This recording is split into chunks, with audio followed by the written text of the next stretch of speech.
Hello and welcome to A Day with the Cart Driver. We're up to the Spring 2018 season. I'm Scamp. And I'm Day. Spring 2018. There wasn't one show this season, I think, that was like, this one was huge. But, so instead we're just going to talk about what the hell we liked. Or it just kind of looks like pretty much everything that aired. Yes. Well, although, so one of these did just get a second season announced. That's true, yes, you're absolutely right. Megalo Box. The show in which I thought would get a really obnoxious fan base and didn't. Oh yes, you mentioned this to me a couple days ago. Yeah. So Megalo Box, if you don't know, it's a boxing anime, kind of futuristic boxing anime. They wear like robotic arms on it. The idea of it is it's supposed to be a spiritual successor to the Ashita no Joe, Tomorrow's Joe franchise series, way back in the day. I believe which has all been subbed like within the last 10 years for the first time. Well, I think some of it's gotten Western releases too at this point. It? Yeah. It got a kind of an underground swell, I noticed, over the past, like 10 years. Well, it's or so. it really is a classic series, or it's a classic franchise is the better way of putting it. I think it also helped that it kept getting referenced in older anime. I mean, it was huge. Yeah. Even if it's never been a smash hit in the West, it couldn't be a franchise with as many entries in it if it hadn't been successful in Japan. I really enjoyed Megalo Box, actually. It's got really, really neat style. I mean, kind of its whole thing, it has its style, because the story is very simplistic. It's, here's some kid with an afro who's going to box his way to the top because he's in a run-down underground. It's a lot like Redline. Even the story set up in that, like, he's got this corrupt trainer, he's competing in underground races, but then he's like, no, I believe in myself, I will go fight to the top, etc. And then he punches a Russian man in the face. Just like Rocky. I mean... I'd have to sit down and look at the timelines, but... because now I'm thinking about boxing and boxing's sort of popularity over time and how, So you think Rocky lines up with Ashita no Joe? I'm wondering now. I think it does, actually, now that you said it. If one, because... It wouldn't be the first time that we saw a piece of media pop up in a country that was inspired by the mass popularity of another piece of media. Yeah. I can't think of any off the top of my head, though. The only one I can think of is not very good. Star Wars is a good example. That definitely kicked off a lot of the kind of sci-fi stuff in Japan. See, and Space Battleship Yamato kind of came out fairly close succession, so that helped get Japan really into science fiction. I suppose not that they weren't already, but there was a specific type of because I'm thinking about all the Astro Boy and stuff. Well, and all the hundreds, if not thousands, of mech shows. Yeah, but I think my understanding was when you hear a lot of those directors talk, they actually talk about Star Wars. It wouldn't surprise me. It was a fairly big franchise. Yeah. Along the sports lines, I'll admit, sports entertainment, all I can think of is a not particularly good show that ended up happening because of the Winter Olympics. The figure skaters out of Japan were expected to be quite competitive. They were. I'm pretty sure that is when a Shizuka Arakawa won the gold for the ladies figure skating. Ginban Kaleidoscope. It's not very good. Oh, well. But it's like all those really awful, bishy... Oh, they're making loads of rugby anime now with the Rugby World Cup. Yeah! Anyway. We haven't had any primo ones yet, though. I think we're getting one that looks like it's got higher production values behind it. It's in the winter of 2020, but so far... Anyway, we're getting really off topic, especially when we have so many shows to discuss. I was saying about Megalo Box, the thing I was surprised about was I was expecting it to garner a fan base because it's a deliberate retro callback and because it's very manly punching boxing, that certainly in the 2000s there was a breed of anime fan who were like, all you sissies don't know shit about real manly anime. Back in my day, we had Berserk and Fist of the North Star and JoJo's Bizarre Adventure. Even things like Outlaw Star. Yes. Where it's just like, yes, we're manly. We're being manly. We're manly over here. And all you fucking pussies these days with your moe shit. Yes. And your frees and your man titties. And I expected them to come back, but they're all dead. They're all dead. So what's happened is, first of all, the moe boom killed them all off. The kind of like... So the moe boom was good for something. It was good for something, yeah. It killed off. The moe boom lasted too long and they all fell off. Because they were already pissed off, they were pissed off in the mid-2000s before the moe boom even started. You know, Shuffle was the harbinger of destruction for their kind. And Shuffle and Retro... Anyway. Yeah. Like, in retrospective, someone's like, oh... You know, key moments in Moe, I would never come up with Shuffle. Yeah, I mean, the real answer is To Heart, but I feel like Shuffle was pretty but To Heart makes them uncomfortable because the franchise originally started in the 90s. Yes, true. So it doesn't really go with their narrative. Also, To Heart didn't get a lot of attention in the West.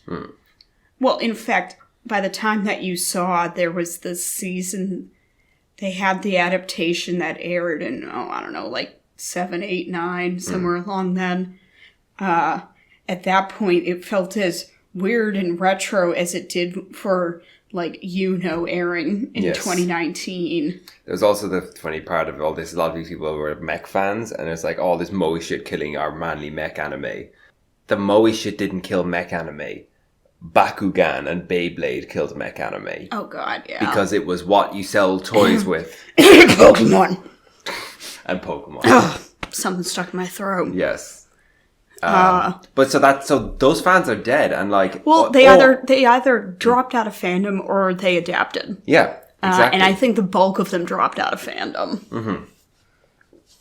So Megalo Box did well for itself. It's getting a second season. You know what, too? They also... The growth of fandom meant that even if they'd stuck around, they could never have had much of a voice. Exactly. Because fandom's just gotten so much larger. You know, it's broadened in directions that are not the, like, I will crush cans on my forehead while I'm watching this show demographic. There's definitely still a kind of a show, people who grew up with Dragon Ball type demographic who are big into it, and I think those people would like Megalo Box, but like...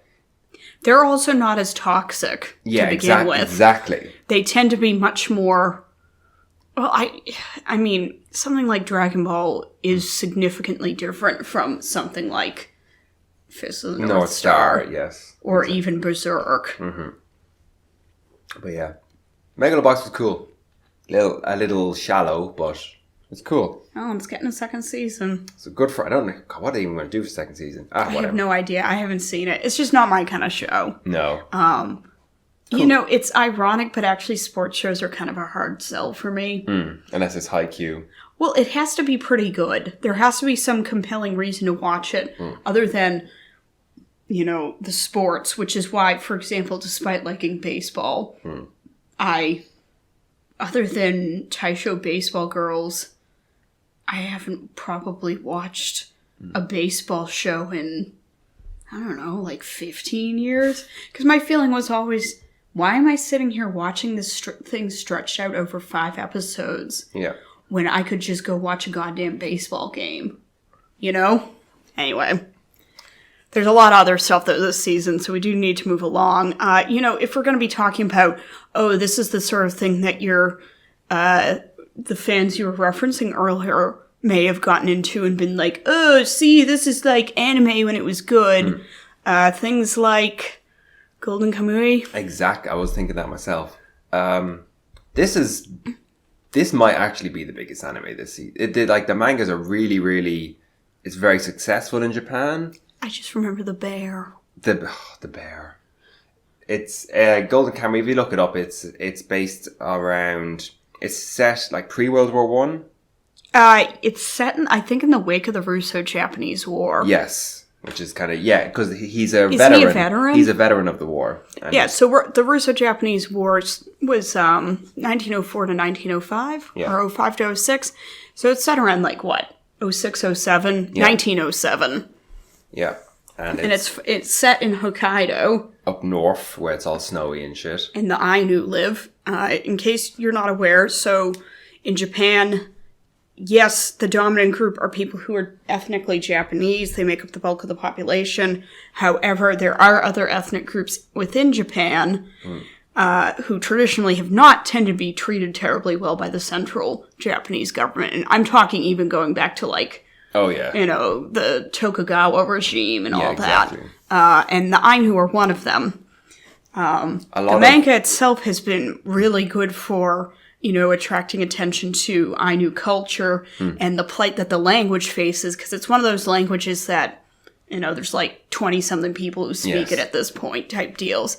There are a lot more people now learning it. Oh, really? And Golden Kamuy brought the attention to it. It's also, like, that you might listen to that and think, like, oh, is it really dry? This thing is astonishingly violent and kind of out there. There's also a lot of people eating new foods. Yes. After killing it violently. People are stabbed in the face kind of stuff. This is a brutal, brutal story.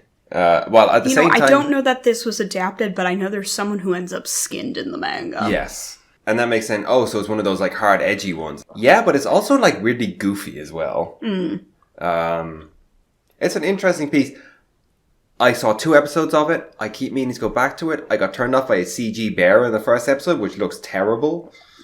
But apparently that's the only time that, like, real bad CG is in the show, so I should go back to it. It's getting a 3rd season already. Already? Yeah, well, as in, like... Well, there were... Because this is only 12 episodes, wasn't it? Then it got a 2nd season, so yeah. But that's still only 24 altogether. Yeah, you're right. It's not quite as eyebrow-raising as... I don't know. I can't think of anything. I wouldn't call it a sleeper hit, but because the first episodes were kind of weak, it actually took a little while to really start. Also, it seems like it's for a slightly older audience, not... I don't think this is targeted 14-year-olds. Yeah. I might be wrong, but I don't think it is. Yeah. Do we have any other manly anime this season? Lupin-ish? I guess. I see what you're saying. See what you're super saying. And now, I realize later seasons have dialed back some of the older, less savory aspects of Lupin, which might be why you're going like,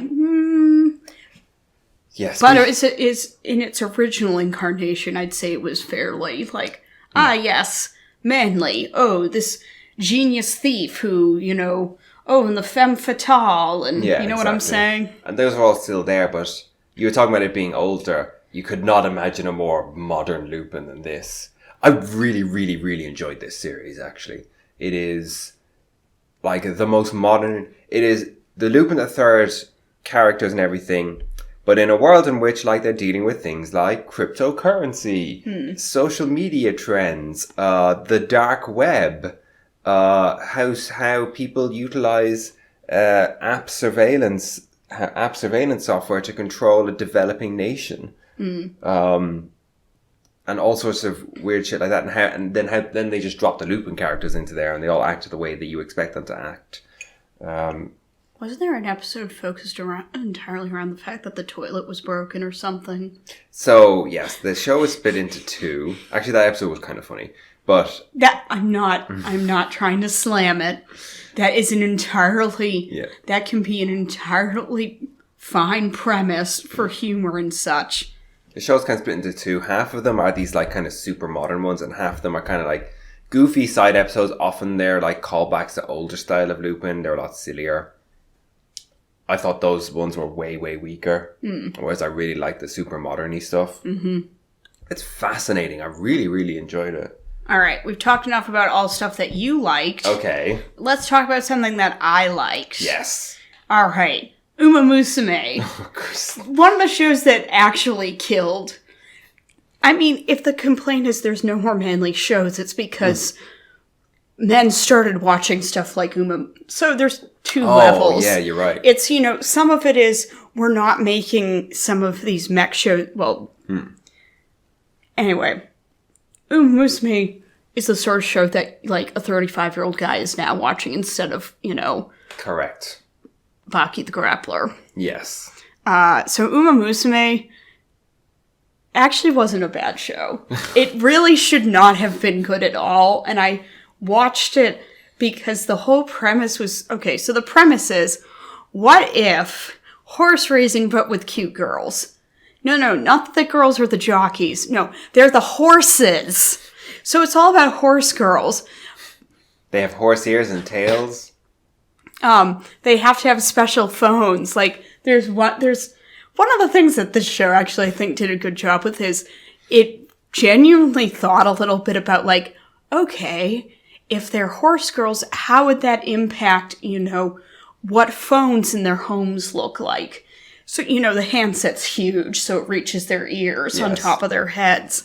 And there's some stuff to do with the types of shoes that they have to wear. Yeah, do they bolt them on? Do they Yeah, they nail them into their feet? Well, and anyway, also, too, because the show actually is like, okay, but why are there horse girls? And it comes up with this bonkers reason involving the gods. And like, oh, well, the gods, a horse god had sex with a woman once and she gave birth to a horse kid. Yeah, it's something else. As it may not surprise you, it was done in tandem with there was supposed to be a mobile phone game. And I say there was supposed to because I don't think it even came out until after. No, it did, but after this. Okay. Because it kept having technical issues. So it's ridiculous. And you have this girl, and she's like, I'm going to be the best horse girl in Japan. And so she goes off to the big city of Tokyo to go train. Because they race. And her mom's dead, but her mom's friend is raising her. Mom was definitely... She may have had sex with a man once, but she definitely was... Had sex with a horse. What? I didn't say that. Her mom is a horse. Her mom was a horsewoman, I think. Oh, but was she? I don't remember. I don't think it matters. Anyway, she's being raised by the mother's friend. I was trying to drive at the fact that the mom was gay too, okay? Oh, okay. Stop with the horses. Anyway. Is this a metaphor? Like Yuri Bearstorm? If you're a horse, you're gay? I figured out Uma Musume, guys. Anyway. So she goes off, and it's a fairly boilerplate sports story. Like, I'm going to be the best. Except it takes slightly different, like halfway through. So she's got the horse girl she looks up to, who's Silent Suzuka. By the way, they're all named after actual horses, and some of the horses have died since. So that's kind of a downer, but, the horse girl she looks up to, well, Silent Suzuka, she falls during a race. Oh, they have to shoot and her. And it turns out that, because you're like, oh, she fell and she hurt herself, and then one of the characters comments when the girl's in the hospital, she's like, oh yeah, you can die if that happens. And I was like, wait a minute, what? What? I mean, I know what happens with actual... Anyway, and so then the second half of the show ends up being a lot about how Silent Suzuka is having to go through rehab. And so they how don't take a pistol to Silent Suzuka. The main character, whose name I've forgotten, that presents a bit of a struggle for her, because if she this whole time has been holding this other girl up as like, this is my goal, and now her goal is someone who's going through rehab, and she starts orienting her life around helping her friend and her, senpai, the one she admires, rehab, and at some point someone says to her, like, what about your own career? What are you doing? It's nice that you're helping her, but why are you here? What was your reason for coming here? So, that's a little bit of a different twist on things. I'm not saying it's a great show, but I enjoyed it. Also, it has Oscar de Jarges but a horse. Which is exactly as amazing as you can imagine. Wait, as a horse girl, or is it just a horse? A horse girl. Okay. Look, I figured it was implied. There are no actual horses in this show. I mean, maybe they exist, but they're never shown. Also, in part funded and sponsored by the Japan Racing Association. I actually am not sure to what degree they were involved. I just assumed they were involved. Okay. Also, because it wouldn't be the first time that the JRA got involved with collabs with shows. Like Pop Team Epic. Yeah, I think that post dates this, though. Yeah. Anyway. I guess it must have worked. Also, this sold really well. Okay. Oh, I'm shocked. Oh, God, and there's... When the horses win a race, the girls who are horses... They get a rosette? They do, but also they get to do an idol performance. I skipped every single one of these because I was like, I do not give a shit about this. I can't even pretend to give a shit about this. The most anime bullshit. I know, it's great, except I skipped it, so maybe it's not great. I appreciate the degree of bullshitness in this show. Also, their racing outfits are so cute for the most part. They do not wear, like... Oh, that was the other thing, though, that I really liked about this. No fucking bloomers. Oh. When they're doing in their athletic gear, practicing, they're wearing actual, like, shorts or pants. No bloomers. None of that bullshit. And the final thing I'll mention, I really liked the dynamic that develops between their trainer and one of the other trainers who... She's a woman, and they have a good interrelationship. It's not romantic. It's unfortunate. The trainer, they introduce him feeling someone's legs. Oh, yes. I actually saw the first episode. From a, athletic standpoint, but they present him as being a weirdo off the bat, and then he doesn't do anything like that ever again. So it's like, why did we do that? He's a perfectly decent character otherwise, so why'd you start off with making us think he's a creep? Also, I think I could swear he was voiced by the same person who voiced Hiraoka in Shirobako. Okay. Okay, I've talked enough about this. It's fun trash. Didn't you also enjoy Hinamatsuri, though? Well, yes, but that's not trash. No. Why? Do you want to talk about trash, or do you want to talk about Hinamatsuri? I enjoy Hinamatsuri a lot. Yeah, it was pretty good. I went back to it later on. Yeah, because... Yeah, well, so what convinced you to go back to it? I don't know, because I'd meant to anyway. Mm-hmm. It's not that I didn't enjoy what I watched, I don't... Sometimes you just fall off. Well, and also, there's so much that aired this season. Yeah. And I think I was busy. Hinamatsuri is one of these comedy shows that, like... It gets that it doesn't need to yell, and it's kind of just inherently naturally funny. At both, like... weirdly high concept stuff. Like, it will let a joke breathe. It will, like, kind of talk about society in a way. But then it will also have a character go, owie! After he's shot in the face, kind of thing. It does the absurd, stupid, like, we're only making this joke because it's dumb, as well as doing the, like, weirdly, like, more intricate gags that take a long time to build up and so on. So Hinamatsuri is about... a Yakuza guy whose life is, I wouldn't say it's totally turned upside down, but it's changed significantly by the appearance in his life suddenly of a girl with psychic abilities. Mm-hmm. She just appears out of, there's like this weird metal pod that falls into his house or something. Yep. And that sounds kind of like, ugh.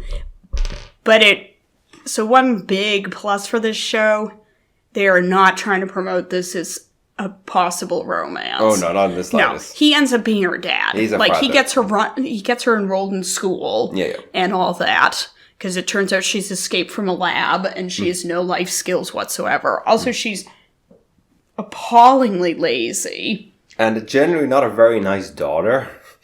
Yeah, she's very convincing for someone that age on the more obnoxious end of the spectrum. Which isn't to say she's obnoxious to watch, just she'd be very hard to deal with. She's very funny. Very selfish. Not the brightest young thing. No. It's primarily a comedy, but there's also a lot of more somber. The author clearly has feelings on what society should do to help the homeless.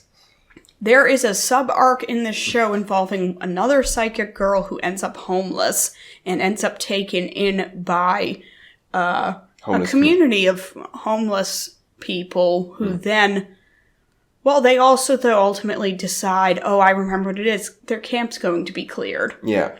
And they sit down together and they discuss, okay, what do we do? Because the girl's like 13 and like, this is not really a good long-term solution for this kid anyway. And they try to come up with what they can do to get her to where she's not living on the streets anymore. Oh god, that storyline actually, it's like weirdly It's like... really good. It's also like not really funny at all. And then she ends up in the home and she went around like picking up the cans to earn money. Yeah. And then she sees how much money she gets with a job, and she's all like, I am eternally grateful to everything that has come to me in my life. And compare this to like Hina. Yeah, Hina, the lead, who's just like, this trash wait, bag. I have to pick up my underwear from the floor and put it in You the mean hamper? I can't just eat caviar all the time? Yeah. Like, routinely smash... Oh god, there's one episode where they have to deliver a guy. And one of the things that, like, the homeless girl can get... If she finds a broken down TV, she can bring it to the man, but they couldn't find a broken down TV. So Hina goes and buys a TV, breaks it, and then gives it to the homeless girl to say, like, look, here, you can deliver this. Yeah, and meanwhile, the person who ends up buying is like, what the fuck just happened? I don't understand. What? Although, maybe my favorite character is the other girl in the class with her, the one who's, like... Normal, but exceedingly good at everything. Yeah, and she ends up working at a bar. Yes. Because, like, the bar owner doesn't realize that she ends up getting pulled into this ridiculous scheme, in part because the bar owner has no idea how old she is. Yeah. And it's, yeah.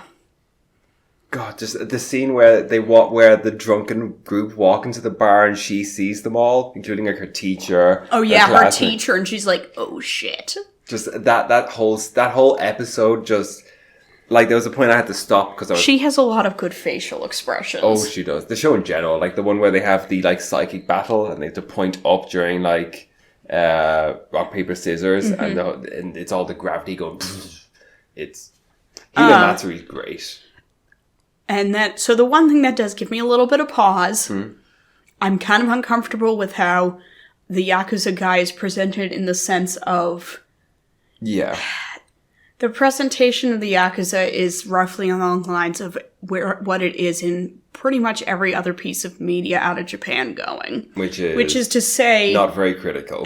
Yeah. Yeah. And it takes a lot of pains to make it clear that our lead has never killed anyone, but it also leaves you in a position like, how on earth is this guy so far up in this organization? Because he's like second in command, basically. If he's not getting his hands dirty. Exactly. You know, so... because then Hina ends up, he's given a gun, he's like, okay, dude, you gotta prove yourself, go kill this one. And do you remember that one? Hina ends up just blasting folks with their psychic powers. So he remains with clean hands. And it's just like, Dude, you're a Yakuza, like, who do you think has filled your apartment with priceless vases that apparently you collect? It's very uncritical about the Yakuza. Yeah. Do you think it, like... The fact that it's so, like, socially conscious about homeless people cancel out the not being socially conscious about organised crime? I guess, but... I mean, it feels weird to ask, like, oh, does this being good cancel out that being No, bad? you're absolutely right. I still think it's a good show on the whole. I just find that aspect a bit uncomfortable. Yeah, I totally see where you're coming from. Now, granted, again, I do realize this is not that unusual a presentation. Yeah. But it can get... the more it happens, the more irritated you get each time it happens. Yeah. Yeah. Yeah. Yeah. Well, it seems like the only times we actually see more critical, or rather more... The times when we see Yakuza presented in all their hairiness are pieces that are like, yeah, but isn't this shit cool? Which is like... Yeah. Wait, what? Yeah. Anyway, that's my issue with it. Otherwise, I enjoyed it. It doesn't really end. I also say it kind of like, once they set up the kind of like setting in the first few episodes, it then just kind of plods along a bit. It doesn't really know what to do with Hina's character for most of the show. It seems like they get super invested in the homeless girl story instead. It sort of doesn't move. It's a comedy. And then there's just some completely weird ass episodes with like the other psychic girl who like goes off and becomes a Oh, yeah. So Kung Fu master. As I said, the show doesn't really end. Yeah. It introduces another psychic girl toward the end of it. And that's like the last episode and a half. Yeah. And it's like, wait, what? And she like ends up on an island and starts doing She makes dolls out of like wooden coconuts. Well, she does what's the Tom Hanks movie? Survivor? Is that no? What's the one where he's on the where he's a castaway? No. Oh yeah, Castaway. Yeah, he basically Survivor's yes. It turns into a Castaway parody, and then she fights. Oh my god! She ends up in China. Yeah. Anyway, this show is I think it's worth watching. It's bonkers. It's great fun. It's not perfect, but I think we more than indicated as much. That's most everything. Oh, I think there's a couple of things in here I mean, there's other stuff I watched. What else did you watch? So I saw the first episode of Tadakun Doesn't Fall in Love, which was boring as hell. Dear God. If you want a boring ass romance, this is it. And it was, the way it was presented, I had this feeling like, oh, you think this is going to be huge. You're targeting this at like your sort of prestige, somewhat sedate with a little bit of melodrama teen love story, and it was just so boring. But compare this to one that actually was successful, was Wotakoi, Kantan Otaku Fall in Love. Oh god, which I didn't like at all. Yeah, that aired this season? Yes, it did. Okay, so this is Love is Tough for an Otaku or something like that. Which is a romance. A lot of people liked it. It's romance, focusing on adults. Yeah, they're all salary workers. Mm-hmm. And, there's a couple of them who end up dating more or less because it's like, look, well, if you date me, you won't have to hide your otaku-ness from me. I did not like any of the characters. The thing is, I like it's a josei manga. It's a really successful josei manga. It was it's Noitamina weirdly. Here's the thing. It's the sort of thing I want to like. Exactly. But I didn't like it. I shouldn't say I didn't like any of the characters, but I found the two leads borderline insufferable. The writing was terrible. The writing is insufferable. And it's really frustrating because it's this is what Noitamina should be doing. This is weirdly old school at this stage. Did I hallucinate? Or I think this was one of the... It might not be the very last, but this was on Amazon. Oh, yeah, it was. Because it ended up falling under that deal they did with Noitamina. Yeah. But a lot of people still watch it. And I say that because there's definitely stuff that not a lot of people watch because it was on Amazon. Yeah. As long as we're talking about romances, one that I actually watched most of was Kakuriyo Bed and Breakfast for Spirits. Oh, yeah. So this was Gonzo. I don't know if this is their first full-length effort they've done since coming back, but it may have been. My God, the visuals fall apart fast in this. And it's unfortunate because... So I did end up not finishing it, but I enjoyed most of it. The lead in it is a college student who gets spirited away to, the spirit world because it turns out her grandfather made a deal with one of the demons that, hey, let me keep eating and gambling here, and I'll use my granddaughter as my, what would you call it? My forward payment? Well, it's basically your guarantee that you'll pay. I can't think of the word for it. And guess what? He lost that bet, and then he croaked. So now the demon's here to get her. But it's not in Blackbird type territory. It's much more equitable than that. The lead, it helps that after she's spirited away, she's like, no, I'm not gonna, she's guaranteed, she's promised as his bride. And she says, hell no. You know what? I'll work off the debt. I'm not marrying you. That's ridiculous. So she ends up, she's working in an inn in the spirit world, and then she ends up opening up a restaurant, and that's how she's going to work back. So she's fairly active within the circumstances. I wouldn't say it totally takes care of the downsides of the premise, but she's fine. I stopped watching it, though, because there was an episode in which a pair of characters who it's father and son and they haven't gotten along for ages. And we find out that part of why they don't get along is that Dad was an abusive spouse. Okay. And the show's like, oh, hey, but, we'll come together over food. And you're saying, like, I feel like the extent of the abuse you've shown going on is not canceled out by the fact that, and this is a character you we both see. like omelette rice. Yeah, Omelette it's rice. just, well, because one of the characters is like, oh, when Mom was cooking food and she wanted you all to get along, so you should get along now. And it's like, Mom also died early because her husband was horrible to her and she basically wasted away. This is not, this needs a little more consideration here. And I was like, oh, fuck this show, which is unfortunate because I enjoyed it for the most part up to that point. It wasn't perfect. The visuals were a nightmare after the midway point, but it's also one of those rare examples of it's a josei that was adapted into an anime. Yeah. So, oh well. You also watched, I think more than me ultimately, was Maho Shoujo Ore. I finished it. You finished it. This is the ridiculous one that had incredibly eye-catching promo material because it was about a magical girl who becomes a magical girl, but then when she has a transformation, she's actually this giant buff dude. Yeah. But still wearing a magical girl outfit. It's very silly. Very. I also think it had its heart in the right place, which goes a long way toward making it work. I would agree with that.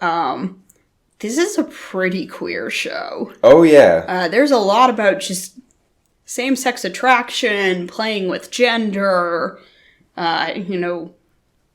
it doesn't get quite serious enough to be like, but what is it to be a magical girl, and what does that mean from a gender standpoint? But, just in having the cute little girl transform into this big buff guy in a pink outfit is like, okay. It's pretty silly. This is the guy she likes. Because then the guy she likes falls in love with her, but only as her transformed into the buff dude. Yeah. Yeah. It's not always perfect, I think would be a kind way of putting it. I would say it doesn't always get things right. But again, I felt like it had its heart in the right place, and it didn't take itself very seriously, so that helped as well. I mean, there's the thing, like, the monsters they fight are these, like, cute little animals, but with giant buff bodies. Yeah, so, like, the bodies are buff, and then on the head, it's just this, like, chubby little head. It sort of looks like a cartoon squirrel head. Yes. And they're they're horrifying. And then there's the part where the magical pet who travels them around. Oh, he's a Yakuza thug. Yes. But it's a Yakuza thug head on this, like, squishy, tiny little body. Yeah. It's a very silly show. It is. I appreciate, so in the final battle, they switched to just black and white. Mm-hmm. And the character's like, wait, what just happened? And someone's like, well, the budget ran out. And someone else was like, oh, well, the monster caused it. And it's like, okay, I see what you're doing here. Okay. I enjoyed it. I think if you like something that's a little sillier and lighter, it's a perfectly decent choice. If any of what we've said sounds appealing to you, you'll probably enjoy it.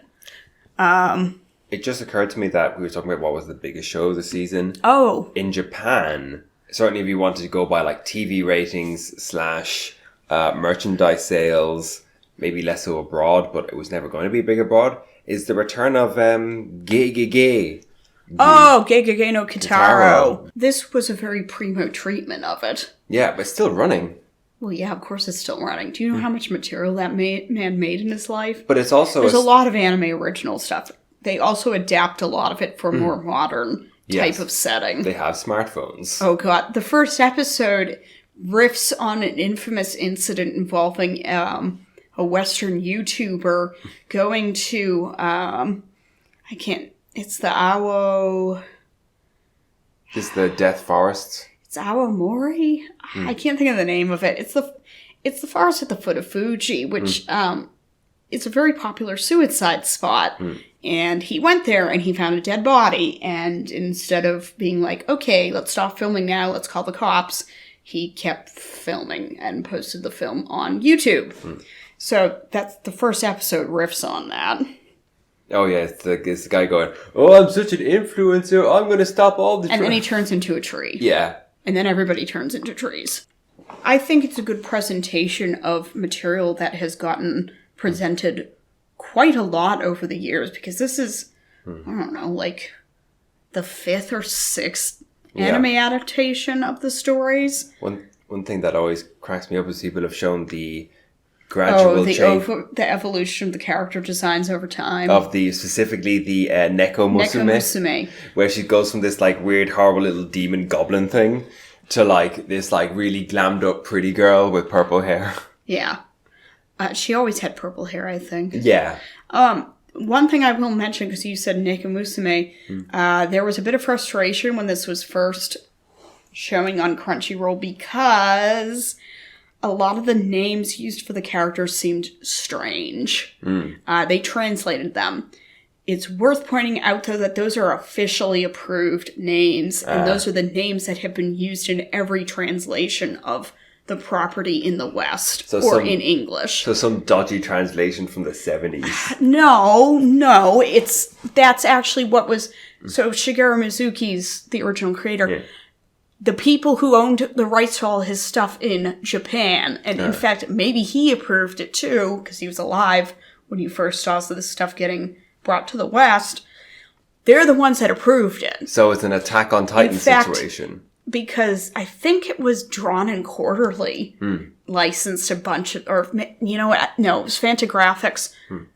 They're the ones who licensed a bunch of the manga originally, or at least as originally as I'm aware, earlier in the 2000s.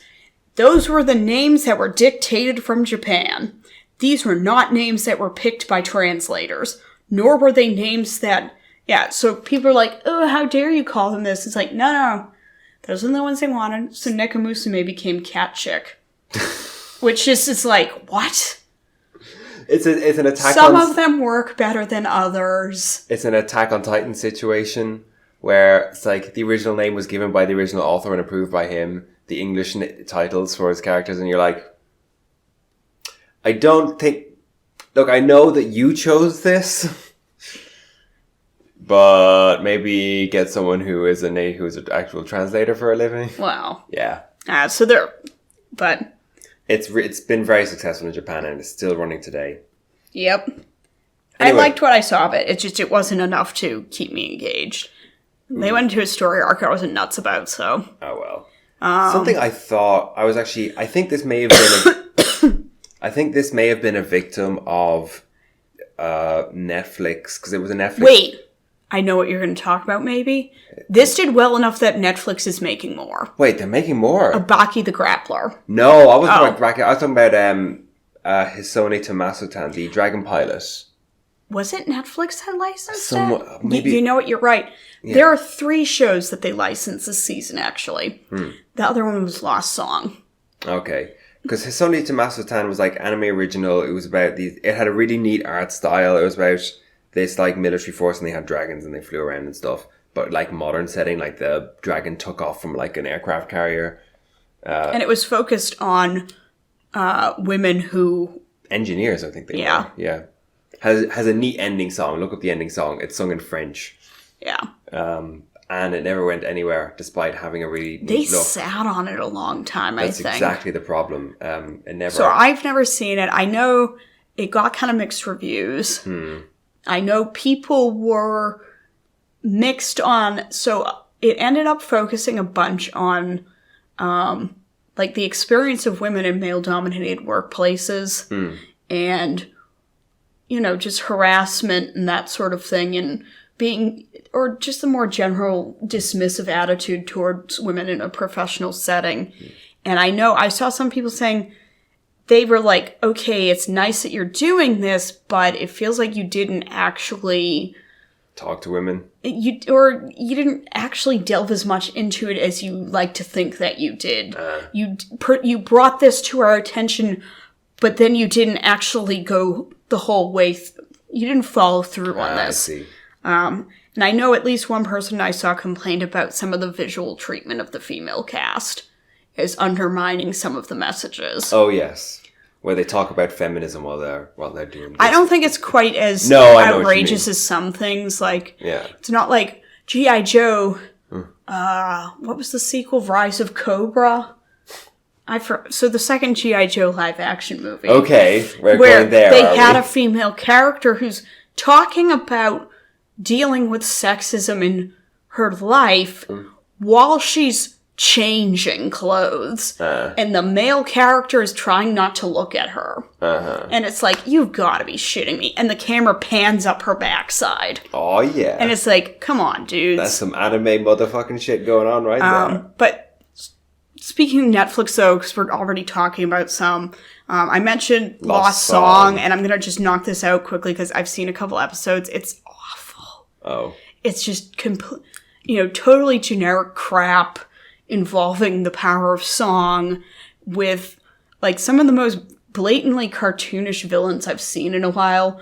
There's one point where one of the characters is a princess who can sing and make water just come out of nowhere, which is, pretty neat little trick. And she's like, oh, we're going to use it. This will help us avoid the drought with all the people. And I think it's her betrothed turns around and is like, why would we ever do that? That's ridiculous. This isn't for commoners. And she's like, oh, really bad. Just total crap anime. Baki the Grappler. Okay. Oh god, because we were talking about, like, manly anime, and I've got Baki sitting right here. Look, it was a long season. This was hidden down the bottom. Baki did really well on Netflix. Yes. This was a Netflix original. This is one of the ones that, Baki's not for everyone. I don't think it's for me. I don't even think it's for me. Horrific character designs, for one thing.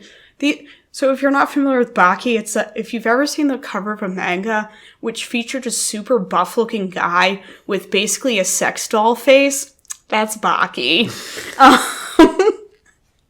We're going... Yeah, it's... I don't know why I'm pulling a face. I really can't stand his character designs, but... Oh, he's the one whose daughter, by the way, does Beastars. Which is very strange. Yeah. This is definitely not for everyone. I don't think it's for me. But it found its audience on Netflix. This is one of the ones that I would say people are like, yes, Netflix, this is good. Yes, give me more. Because so many of the Netflix originals have been terrible. Just completely awful. This is a rare one that it was exactly what it should have been. Okay. And manga fans even discuss the fact that, like, this was if they were going to do a short adaptation, this was exactly, because they picked a particular arc that's fairly self-contained and has a lot of different ridiculous characters because it's like a tournament thing. Because the manga is stupid long. Oh god, the manga's been running since, like, I don't know, 92, 94. Don't think Beastars will last quite that long, but... Wow. Most things don't. Yeah. So, Baki was quite successful. Yeah. We have a whole pile of other stuff that we need to talk about quickly. I'm not sure there's much of these there is at least one. I am invested. For me, I think. Let me take a double check. Maybe not. Okay. We were talking about big things. Sword Art Online, Gun Gale Online. Oh, where it certainly didn't skipped all the sequels, yeah. It didn't do as well, I think, as the main property, but it still did very well as far as I'm aware. This is the one that was written by the tax cheat.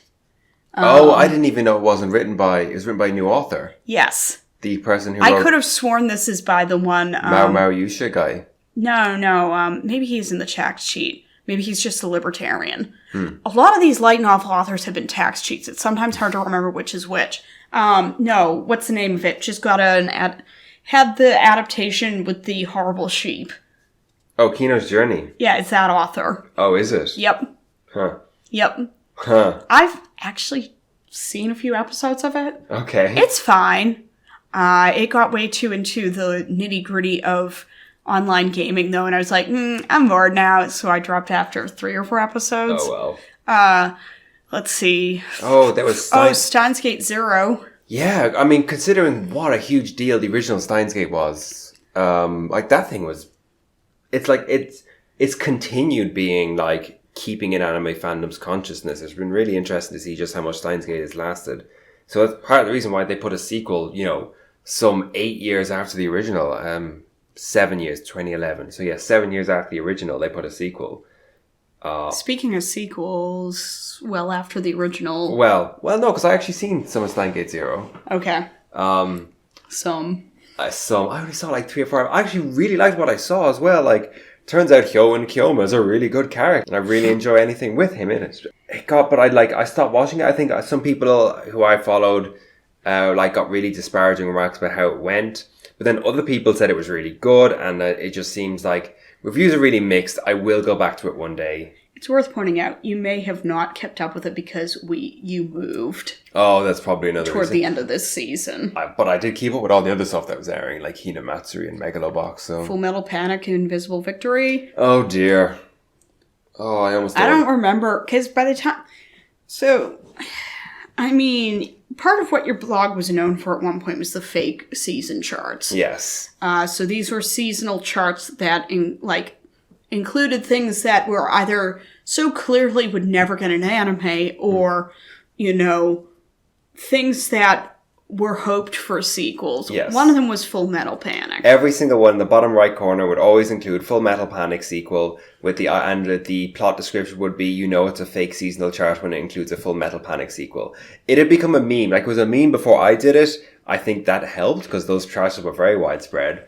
But it was definitely a meme. It was a meme in Japan. Forget just the West. With me in Japan, the Full Metal Panic would never get a sequel. Part of the reason they never got a sequel is because the seasons were done by KyoAni. But KyoAni had moved on. Well, KyoAni also, they wanted to do their own in-house stuff. Exactly.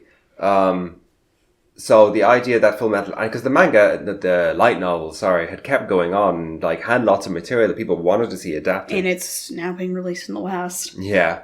But because, the last sequel was 2005... I think second raid. I think they waited too long, is the ultimate thing. No shit, they waited 14 years for this show that with 13 years that was reasonably popular, but no, it wasn't any Full Metal Alchemist, for example. To speak, if we want to go to which Full Metal something is bigger. I just remember Full Metal Panic, the second raid. We watched the first episode in Anime Club, and I think our advisor almost had a heart attack because it was that Full Metal Panic, the second raid seemed like it was a fairly graphically violent show. Yeah. Also, I remember in the opening episode, there's those twins. Oh, yeah, yeah. It was definitely quite erotic. I don't know that it reached the level of sex, but yeah, our advisor almost died at his desk. I did actually... See, this was also back when people would watch first episodes of things, even if you hadn't watched all previous material. Full Metal... I really, really like Full Metal Panic. I like Season 1 Full Metal Panic. Invisible Victory, which is this new one from 2018, was very dark and serious, and that is not the Full Metal Panic I like. You know what else got... Well, it wasn't a sequel, it was a reboot. Was Legend of the Galactic Heroes. Oh, this was fascinating. Because of how big a deal Galactic Heroes, it was huge in Japan and it had a really, really slow build because there were no subtitles.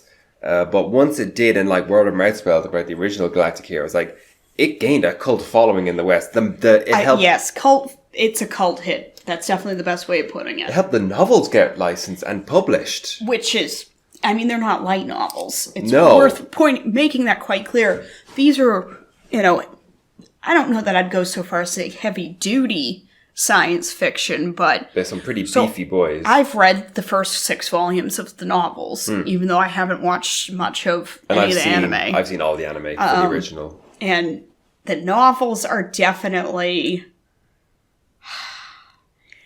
I find the writing style charming rather than enjoyable, maybe is the best way of putting it. It's this very intentionally somewhat overblown prose. Oh, yes. And I think the translation job on all of the ones I read was fantastic. I think they did a bang-up job with it. But I know a lot of people tried reading them. They're like, what the hell is this? Why is this, what? And it didn't work for everyone.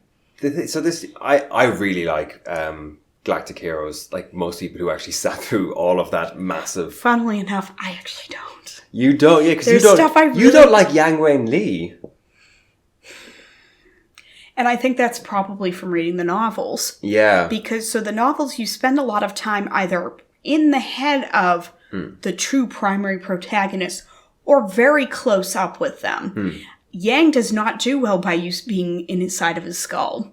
He comes off as full of himself. He comes off as incredibly obnoxious. And it's not just full of himself, because that's not really it. It's just, he's kind of pompous. Yeah. I mean, he kind of is in the original as well. But not as pompous as Reinhardt. Well, after like the 10th or 11th time of him in, 2 volumes being like, well, I'm going to quit all this and I'm going to be a historian and it'll be amazing. It's like, dude, shit or got off the pot. I'm sick of hearing you whine about this. If you really hated your job so much, you wouldn't still be doing it at this point. You've made so much money. Also, doesn't the books have like 1,000,001 descriptions of how beautiful Reinhardt is? Oh my god. The first few times it's funny, and then I just got to the point where I'd skip pages at a time, because not only would it be like his leonine visage and his cold sapphire eyes, it also then they'd have to do it for all the other guys with him. Oh dear. And you'd be like, oh my god, I've had enough. Of course, it was funny when it'd get to Overshine, because it's like... And it's like, well, he's got cold flickering eyes, and that would be about it. His eyes aren't even... But yeah, just, oh my, you're sitting there and you're like, you're reading and you're like, Author, have you created someone you're horny for? Because this is a bit much. But anyway, Galactic Heroes Die Neue These. I mean, so Galactic Hero, I always find it funny that there's all the German, but it's like, it's based off Prussia, isn't it really? Yes, it's Prussia. Prussia. The problem with it is it's not that it's bad, it's actually quite good. It's like a perfectly fine adaptation. It's just that if you've seen the original, it's almost like, why have this? The updated graphics do nothing for it. Or graphics, the updated like visual style. Yeah. It does nothing for it. It's weird. Yeah, it is kind of strange. I don't know why. Yeah. And then there was... There is a show that we had... I knew there was a show that I was missing.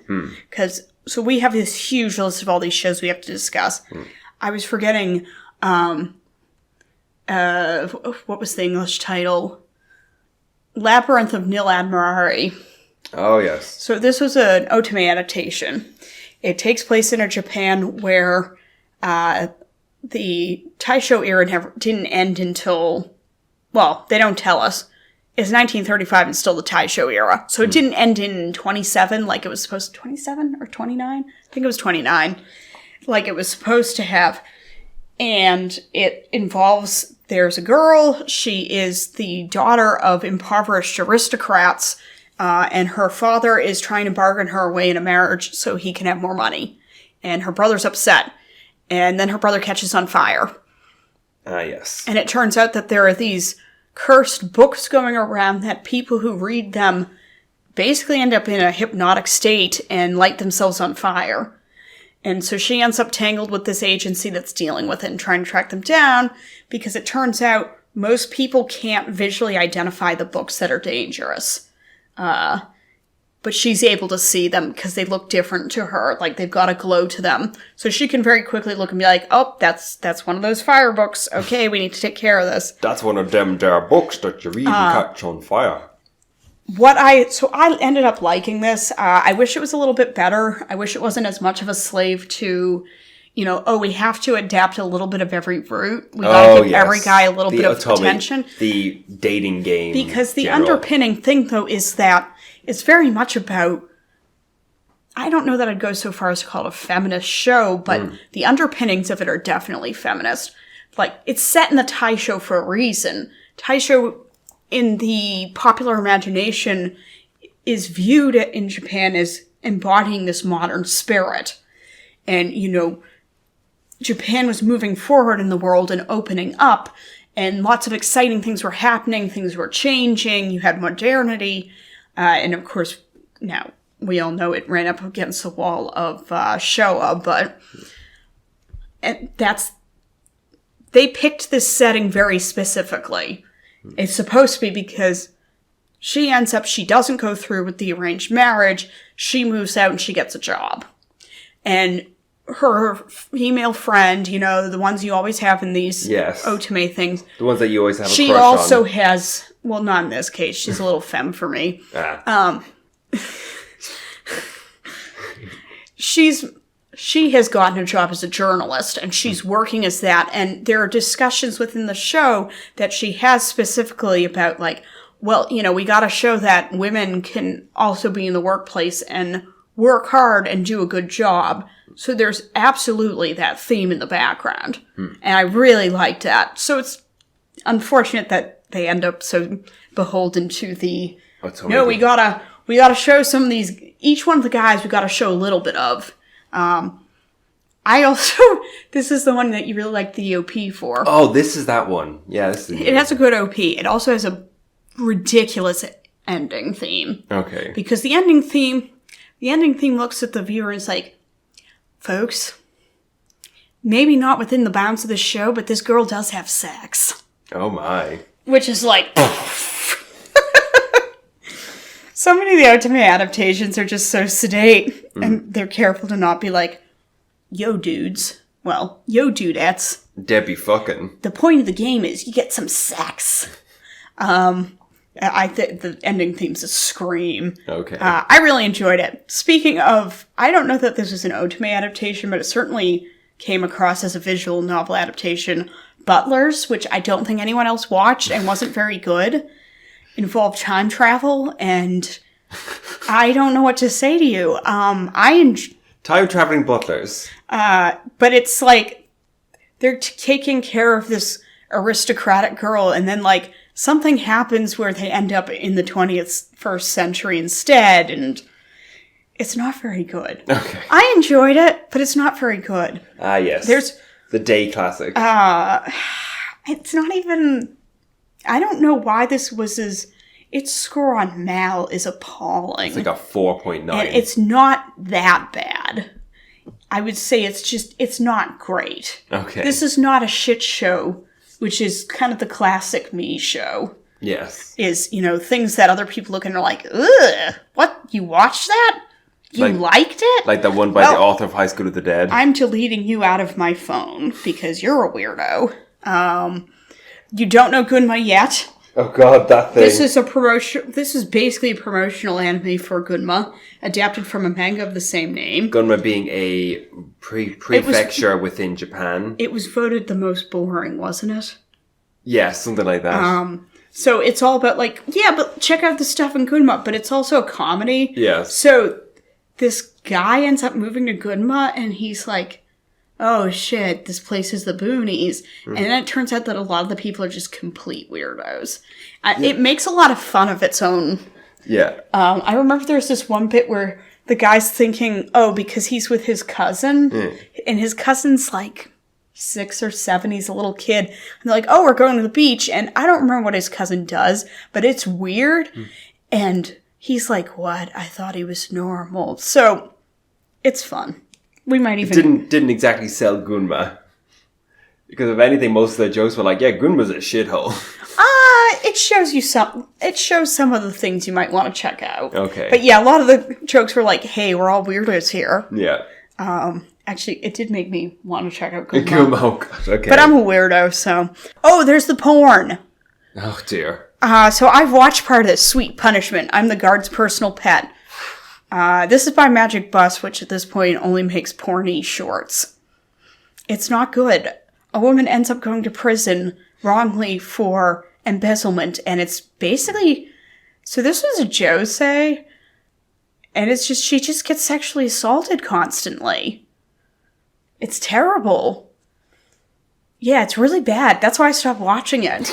I mean, I kind of knew what I was getting into, but I've been watching all of the Magic Bus porny stuff, so I was like... Why not? Okay. I am a terrible human being. I don't know.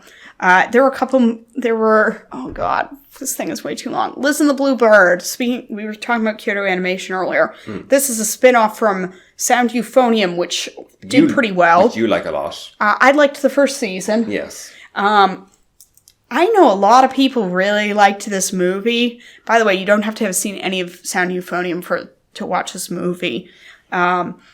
It's visually quite different from Sound Euphonium. It has two different styles because part of it is depicting a storybook that's kind of at the center of the story. The visuals are great.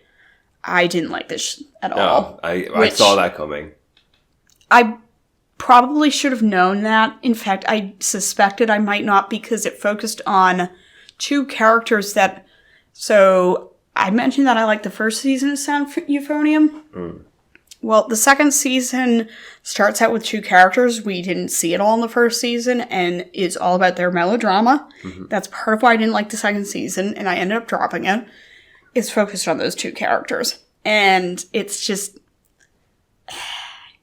I didn't care about them as it was, and this didn't make me change my mind. I realize a lot of people liked this a lot and felt it spoke to them, but it did nothing for me. I was pretty bored. There's one character, though, to introduce that I was like, she's great. Why didn't we have her in the TV series? Anyway. Is that Liz or is that the Bluebird? No. It was a girl who gave someone an egg at some point. Okay. And they're like, wait, why did you just hand me a hard-boiled egg? I can't think of the girl's name, though. But I liked her. Oh, and Peacemaker Kuragane got a movie. In fact, it's getting a series of movies. Which, this was a show that originally... The show aired in, 2003, 2004. And the manga... Wow, if we want to talk tortured publication histories in the US, this is it. Because it was licensed by one outfit that went out of business. I think it was originally by ADV. And then, I want to say Tokyo Pop picked up the license, and then they went out of business. So, that was kind of it, which is too bad because I like the manga. But at this point, yeah. Anyway, that was a really long podcast. So, I have some options for the ending song. We could go classic with gay, no gay. Kitaro. Or we could just go Lupin III. It's up to you.